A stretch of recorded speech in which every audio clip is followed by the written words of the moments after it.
आप सभी ने रामायण जरूर देखी होगी, जिसमें प्रभु श्री राम के जन्म से लेकर उनका सरयू में जल समाधि लेने तक की लीला को टीवी पर दिखाया गया था। लेकिन आपको बता दूं कि इसके अलावा भी रामायण के ऐसे बहुत से रहस्य थे जो टीवी पर नहीं दिखाए गए। आज इस वीडियो में हम आपको रामायण से जुड़ी ऐसी ही 10 बातों के बारे में बताने जा रहे हैं, जिनके बारे में शायद आप जानते होंगे।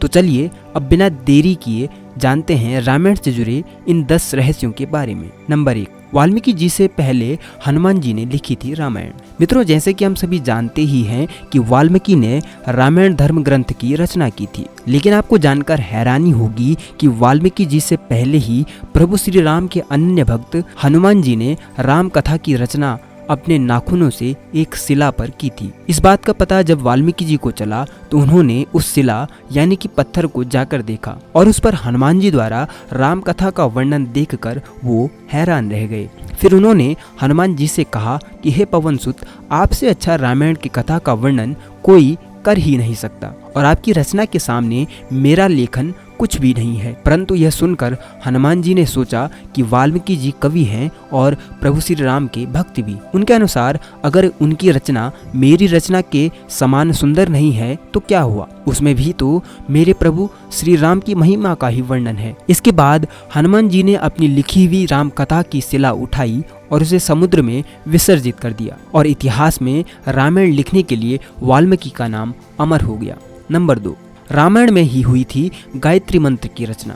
क्या आप जानते हैं कि रामायण में लिखित श्लोकों से ही गायत्री मंत्र की रचना हुई है? अगर आप नहीं जानते तो मैं आपको बता दूं कि महर्षि वाल्मीकि द्वारा रामायण में 24,000 श्लोक लिखे हुए हैं और हर 1,000 श्लोक के बाद आने वाले पहले अक्षर से ही गायत्री मंत्र बनता है। इन्हीं 24 अक्षरों से गायत्री मंत्र की रचना हुई है। नंबर 3, किसके अवतार थे भगवान राम के भाई? हम सभी जानते हैं प्रभु श्री राम भगवान विष्णु के अवतार थे, लेकिन क्या आप जानते हैं कि उनके तीनों भाई किसके अवतार थे? मित्रों, लक्ष्मण को भगवान विष्णु की सैया शेषनाग का अवतार माना जाता है, जबकि भरत और शत्रुघ्न को क्रमशः भगवान विष्णु द्वारा हाथों में धारण किए जाने वाले सुदर्शन चक्र और शंखशैल का अवतार माना जाता है। नंबर 4, राम की बहन शांता। मित्रों, आमतौर पर अधिकतर लोग यही जानते हैं कि राजा दशरथ के 4 पुत्र थे, प्रभु श्री राम, लक्ष्मण, भरत और शत्रुघ्न। परंतु यह सच पूरा नहीं है। राजा दशरथ के 4 पुत्रों के अलावा एक पुत्री भी थी जो आयु में इन 4 भाइयों से बड़ी थी। इनका नाम शांता था। इनकी माता कौशल्या थी। अपनी इस पुत्री को बाद में राजा दशरथ ने अंग देश के राजा रोमपद और उसकी रानी वैष्णवी को गोद दे दिया था, क्योंकि उनकी कोई संतान नहीं थी। फिर दोनों ने बहुत ही स्नेह के साथ उसका पालन पोषण किया और माता पिता के सभी कर्तव्यों को निभाया था। बाद में राजा रोमपद ने शांता का विवाह ऋषि श्रृंग के साथ कर दिया, जिससे जुड़ी कथा बड़ी ही रोचक है। कथा के अनुसार एक दिन राजा रोमपद अपनी पुत्री शांता से बात कर रहे थे। उसी समय उनके द्वार पर एक ब्राह्मण आए और उन्होंने राजा से प्रार्थना की कि वर्षा के दिनों में खेतों की जुताई के लिए राज दरबार की ओर से मदद प्रदान करें।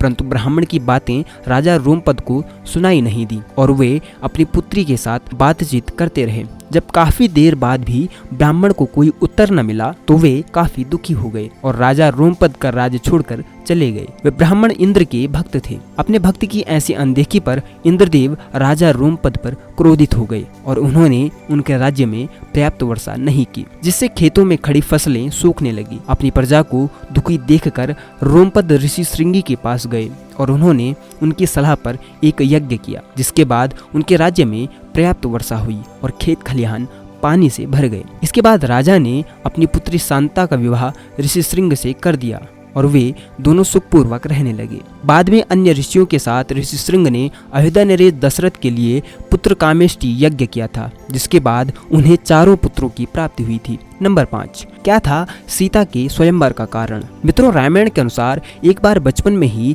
माता सीता ने शिव धनुष पिनाक को उठा लिया था। ये देख मिथिला नरेश राजा जनक ने उसी समय ये तय कर लिया था कि वे अपनी पुत्री का विवाह ऐसे वीर से करवाएंगे जो इस शिव धनुष को मेरी पुत्री की तरह आसानी से उठा सके। यही कारण था कि सीता के स्वयंवर में यही शर्त रखी गई थी। जैसा कि आप सभी जानते हैं कि भगवान राम ने ही उस शिव धनुष को उठाकर माता सीता से विवाह किया था। नंबर 6, रावण भी पहुंचा था सीता के स्वयंवर में। मित्रों, आपको बता दूं कि उस समय की कई राजा सीता के स्वयंवर में भाग लेने जनकपुर पहुंचे थे, जिसमें रावण भी मौजूद था।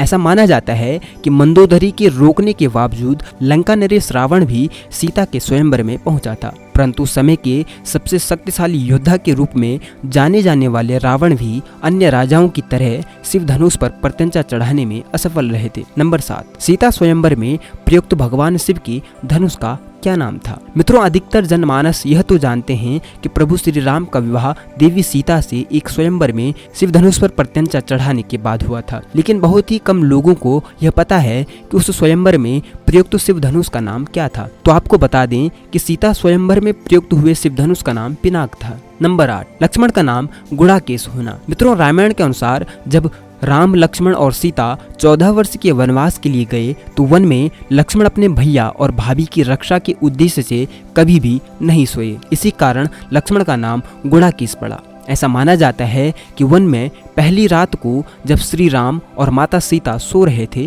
तो उनके सामने निद्रा देवी प्रकट हुई। तभी लक्ष्मण ने निद्रा देवी से अनुरोध किया कि वे उन्हें ऐसा वरदान दें जिससे उन्हें वनवास के दौरान 14 वर्षों में कभी भी नींद न आए, ताकि वे अपने प्रिय भाई और भाभी की रक्षा कर सकें। लक्ष्मण के मुंह से ऐसी बातें सुनकर और भाई प्रेम को देखकर निद्रा देवी बहुत प्रसन्न हुई और वो बोली, हे लक्ष्मण, अगर तुम्हारे बदले में कोई 14 वर्ष तक सोने को तैयार हो तो मैं तुम्हें यह वरदान दे सकती हूँ। तभी लक्ष्मण ने उन्हें अपनी पत्नी उर्मिला के पास भेजा, जहाँ उनकी पत्नी उर्मिला ने लक्ष्मण के बदले सोना स्वीकार कर लिया और वो पूरे 14 वर्ष तक सोती रही। नंबर 9, भगवान कृष्ण की मृत्यु का रहस्य। रामायण में इस प्रसंग का विस्तार से वर्णन किया गया है कि बाली और सुग्रीव के युद्ध के बीच भगवान राम ने पेड़ के पीछे छिपकर बाली पर बाण चलाया था, जिससे बाली की मृत्यु हो गई। लेकिन बहुत कम लोग ये जानते हैं कि इस युद्ध में भगवान विष्णु के कृष्ण अवतार के देह त्यागने के पीछे का रहस्य भी छिपा हुआ है। दरअसल बाली की मृत्यु के बाद